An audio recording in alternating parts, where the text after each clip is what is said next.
Assalamualaikum warahmatullahi wabarakatuh. Di sini kami akan mempresentasikan hasil dari kerja kelompok kami tentang analisis Dasolen dan Dasein dalam film Miracle in Cell versi Indonesia. Sebelumnya, saya akan memperkenalkan anggota kelompok saya. Yang pertama, saya sendiri, Permata Indasari, Wiwit Anjani, Imelda Dwi Hanifah, dan Kartika Primadani. Yang pertama, saya akan menjelaskan tentang ringkasan film. Pada film Miracle in Cell, Dodo Rozak adalah seorang penjual balon yang menyandang disabilitas intelektual, serta seorang ayah dari anak yang bernama Ika Kartika.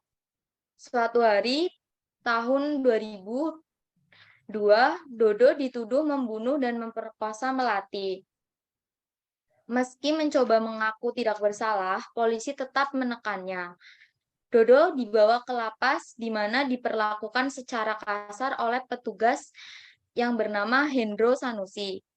Ketika Dodo Rozak di dalam sel, dia menunjukkan perilaku baik, sehingga membuat teman satu selnya dan Bapak Hendro Sanusi memperlakukan Dodo dengan baik. Pak Hendro berinisiatif untuk membela Dodo Rozak lewat jalur hukum melalui pengacara lapas.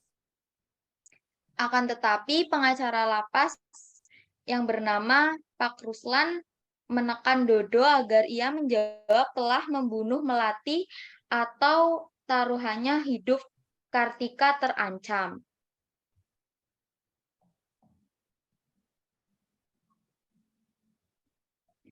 Pada siang hari, Dodo pun merasa tertekan dan mengatakan sesuai yang diperintahkan, karena merasa takut akan ancaman yang ia dapatkan. Atas pengakuan yang Dodo berikan, hakim memutuskan bahwa Dodo mendapat hukuman mati. Mengetahui putusan hakim, sahabat Dodo bekerja sama untuk membantu Dodo kabur dari lapas menggunakan balon udara. Walaupun pada akhirnya gagal, Dodo bersiap untuk menghadapi hukumannya dengan berat hati. Semua penjaga mengucapkan selamat tinggal dan mengantarkannya. Setelah tahun 2019, Kartika mengajak teman ayahnya untuk meninjau ulang kasus Dodo. Hasil otopsi Melati tidak menunjukkan kekerasan fisik ataupun kekerasan seksual. Ia juga berargumen bahwa banyak penyandang disabilitas sudah menderita seperti ayahnya. Atas pembelaan tersebut, nama Dodo Rozak dinyatakan bersih dan tidak bersalah. Tika pun keluar dari pengadilan lapas dengan melepas beban yang terpendam. Berikut ringkasan dari film Miracle in Cell. Selanjutnya adalah analisis Dasolen yang akan dipresentasikan oleh teman saya. Analisis Dasolen. Pada adegan ini, Dodo Rozak dituduh membunuh sekaligus memperkosa anak dari seorang pejabat. Hal yang sebenarnya ia lakukan adalah menyelamatkan, akan tetapi ia ditangkap paksa oleh pihak polisi. Hukuman. Hal ini tidak sesuai dengan UU nomor 8 tahun 1981 tentang KUHP tentang perlindungan terhadap korban salah tangkap. Adegan ini menggambarkan seorang pemimpin yang tidak sesuai Pancasila sila keempat. Selanjutnya ada analisis Dasolen lagi. Pada adegan ini, Dodo diperlakukan kasar oleh pihak kepolisian karena tidak mengaku dan dianggap tidak patuh terhadap perintah serta dinilai terbelakang.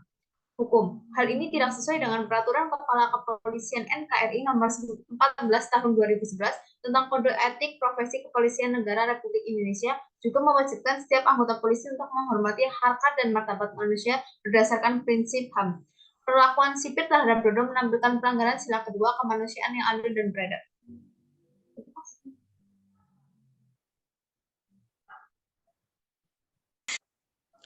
Selanjutnya, analisis Dasolen.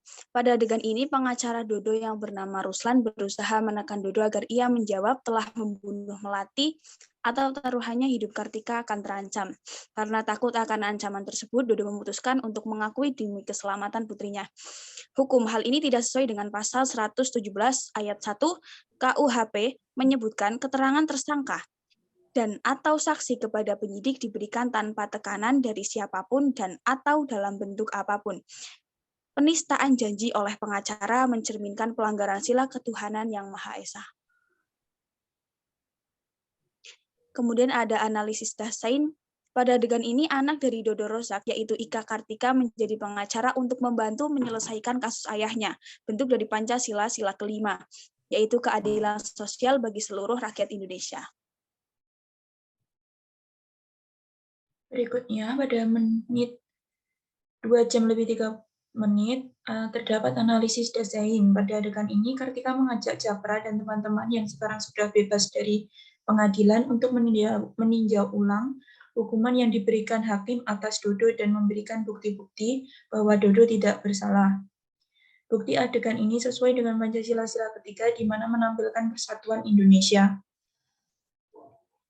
Analisis desain berikutnya, pada adegan ini kita dapat mengetahui bahwa lingkungan sosial yang berada di sekitar rumah Dodo cukup terbelakang, karena rumah Dodo sendiri berada di lingkungan kumuh yang sangat dekat dengan perlintasan kereta api, sehingga penyandang disabilitas kehidupan Dodo yang berada di kelas bawah tidak mendapatkan perhatian pemerintah. Pada adegan ini menampilkan hukum yang tidak sesuai dengan UUD 1945 pasal 34 ayat 1-4 yang berisi fakir miskin dan anak-anak terlantar dipelihara oleh negara. Negara mengembangkan sistem jaminan sosial bagi seluruh rakyat dan memberdayakan masyarakat yang lemah dan tidak mampu sesuai dengan martabat manusia. Negara bertanggung jawab atas penyediaan fasilitas pelayanan kesehatan dan fasilitas pelayanan umum yang layak. Kehidupan yang masih tidak layak menggambarkan kebalikan dari sila kedua dan sila kelima. Sekian presentasi dari kelompok kami. Mohon maaf atas kekurangannya. Terima kasih.